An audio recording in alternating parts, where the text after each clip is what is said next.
अब जंग के हालात गंभीर हो रहे हैं दोस्तों। ऐसे में पूर्व सैनिकों का भी बुलावा शुरू हो गया है, रजिस्ट्रेशन शुरू हो गया है। कुछ ऐसे ड्यूटीज हम लड़ाई के दौरान कर सकते हैं, उन ड्यूटीज को करने के लिए रजिस्ट्रेशन किया जा रहा है। कहां किया जा रहा है, आगे एक रिपोर्ट दिखा के आपको समझाऊंगा दोस्तों। क्योंकि पूर्व सैनिक होने के नाते आप भी, मैं भी, हर पूर्व सैनिक ऐसे समय पर देश रक्षा के लिए लड़ाई में सम्मिलित होने के लिए उतावले हो रहे हैं। दोस्तों, भारत इतना ताकतवर हो चुका है जिसकी बानगी भारत ने दिखा दी है।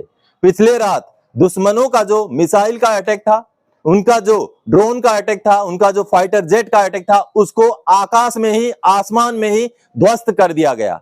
भारत का जो डिफेंस सिस्टम है S-400, जिसको सुदर्शन चक्र के नाम पे जाना जाता है, साथ ही साथ आकाश मिसाइल, इन मिसाइलों ने और इस डिफेंस सिस्टम ने दुश्मन के कायराना हमले को नाकाम कर दिया। पिछले रात पाकिस्तान ने ऐसी हिमाकत कर दी थी कि भारत के जो शहर हैं, बॉर्डर इलाके के जो शहर हैं, वहां पर हमला करने की हिमाकत कर रही थी, जिसको भारत के डिफेंस सिस्टम ने रास्ते पर ही फोड़ दिया, तोड़ दिया, मरोड़ दिया और पाकिस्तान की हालत आगे से गीली और पीछे से पीली कर दी दोस्तों। जी हां, और साथ ही साथ अपने ताकत का मुजाहिरा दिखाते हुए ना सिर्फ बॉर्डर एरिया में बल्कि लाहौर, इस्लामाबाद, कराची जैसे एरिया में भी भारत ने अपनी ताकत का अंदेशा पाकिस्तानियों को दे दिया। अब दोस्तों, चूंकि जंग आगे बढ़ चुका है, अब पूर्व सैनिकों की भी भागीदारी लड़ाई में होने के चांसेस बढ़ गए हैं, जिसका रजिस्ट्रेशन हो गया है, होना शुरू हो गया है। वो आगे मैं दिखाऊंगा, रिपोर्ट दिखा के आपको समझाऊंगा कहां हुआ है और किन ड्यूटीज के लिए हुआ है दोस्तों।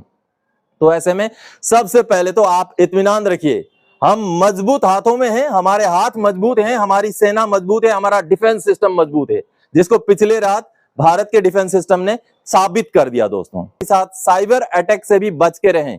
हो सकता है कुछ अनजान नंबरों से आपको कॉल आए, कुछ अनजान नंबरों से आपको कोई लिंक आए, उन लिंकों को क्लिक ना करें, तो सावधान रहें। और अब युद्ध में सम्मिलित होने के लिए आपको भी अपॉर्चुनिटी मिल सकता है दोस्तों। जैसे मैंने पिछले वीडियो में बता दिया था कि हमारा रिजर्व लायबिलिटी क्या होता है, कौन कौन रिजर्व में रहते हैं, कितने साल तक आप रिजर्व में रहते हैं। तो अभी आपको मैं बिल्कुल शॉर्ट में बता देता हूं। अगर आपका रिटायरमेंट आए हुए 2 साल से ज्यादा हो गया है तो आप रिजर्व में नहीं रहते हैं, अगर आप जवान हैं तो।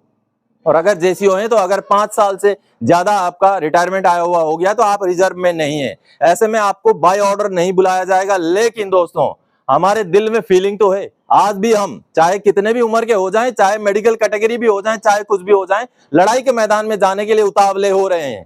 जी हां, और ऐसे ही बुलावा शुरू हो चुका है, रजिस्ट्रेशन शुरू हो चुका है। उसका मैं आपको चलिए एक रिपोर्ट दिखा के समझाता हूं, जिसमें रजिस्ट्रेशन ऐसे हालात में, वॉर लाइक सिचुएशन में कैसे, कहां पर शुरू हुआ है उसको देखते हैं। दोस्तों, ये जो बड़ी खबर निकल के आई है, ये केरला से निकल के आई है और ऑन मनोरमा करके ये ऑनलाइन पोर्टल है जिसके थ्रू से ये खबर निकल के आई है। बेहद महत्वपूर्ण है। आप देखिए इसका हेडिंग देखिए, ex serviceman called for voluntary service at Kerala's Pangode military station in case of hot war scenario.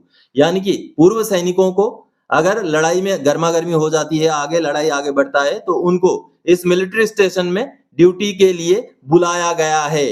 आगे समझाऊंगा। रजिस्ट्रेशन भी शुरू हो गया है। जी हां दोस्तों, देखिए ये कोची की खबर है। Amid the simmering tension between India and Pakistan following the April 22 Pahalgam terror attack, ex serviceman personnel have been called for voluntary duties at the Pangode military station in Thiruvananthapuram in the event of a hot war scenario. यानी कि बुलाया गया है, अगर ऐसा situation होता है तो पूर्व सैनिकों को ड्यूटी ज्वाइन करने के लिए उस मिलिट्री स्टेशन में बताया गया है। आगे देखिए, retired service personnel who wish to volunteer for rear area duties at the military station have been requested to register their names at the polyclinic Thiruvananthapuram under the ex servicemen contributory health scheme. यानी कि दोस्तों, साफ साफ लिखा हुआ है कि rear की ड्यूटी करने के लिए जो लड़ाई के दौरान उनको बुलाया गया है, जिसका रजिस्ट्रेशन भी शुरू हो गया है। रजिस्ट्रेशन करने के लिए पूर्व सैनिकों से रिक्वेस्ट किया गया है, जो कि पॉलीक्लिनिक तिरुवनंतपुरम में रजिस्ट्रेशन हो रहा है। ये बड़ी खबर है दोस्तों। आगे देखिए, और इसमें लिखा हुआ volunteer person are being sought for rear area duties at Pangode military station and its affiliated institutions to be activated in the event of a hot war scenario. यानी कि हॉट वार सिनेरियो में ये जो मिलिट्री स्टेशन है वहां और उनके जो बाकी जो इंस्टीट्यूशन है वहां पर उनको एम्प्लॉय किया जाएगा। willing and physically fit ex-servicemen who are ready to serve the nation once again in this capacity are requested to register their names at the ECHS Polyclinic Trivandrum without delay। यानी कि जो volunteer हैं, जो physically fit हैं, उनको अपना नाम registration करवाने के लिए जो है रिक्वेस्ट किया गया है, जल्द से जल्द नाम रजिस्ट्रेशन करवाने के लिए कहा गया है। Your contribution, commitment and service to the country are deeply valued, a communication issued by the officer in charge ECHS Polyclinic Trivandrum said। यानी कि एक नोटिस भी निकाला गया है, ECHS Polyclinic के OIC द्वारा एक नोटिस भी निकाला गया है, बहुत महत्वपूर्ण है। Colonel retired PG Suresh Kumar OIC ECHS confirm to on Manorama, यानी कि ये जो पोर्टल है इसको कंफर्म किया गया है किनके द्वारा?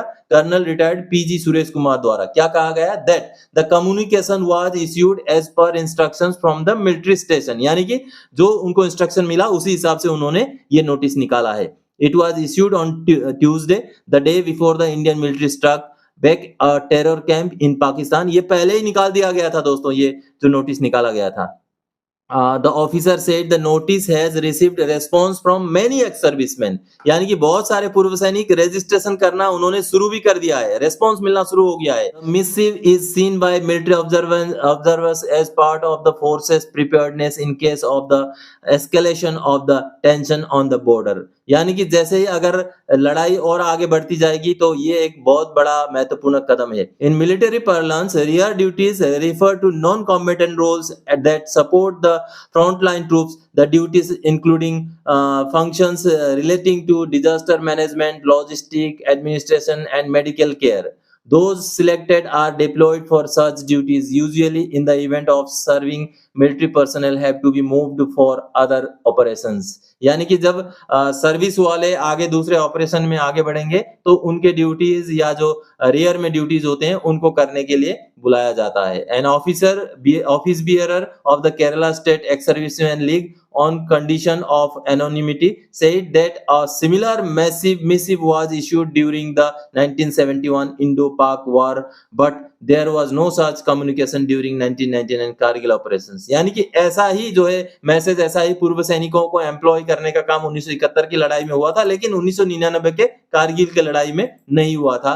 ये भी किसी ने बताया है, जैसे आपने इस रिपोर्ट में देखा। तो दोस्तों इस रिपोर्ट की माने तो अब रजिस्ट्रेशन शुरू हो गया पूर्व सैनिकों को लड़ाई में शिरकत करने के लिए, रियर के ड्यूटीज करने के लिए।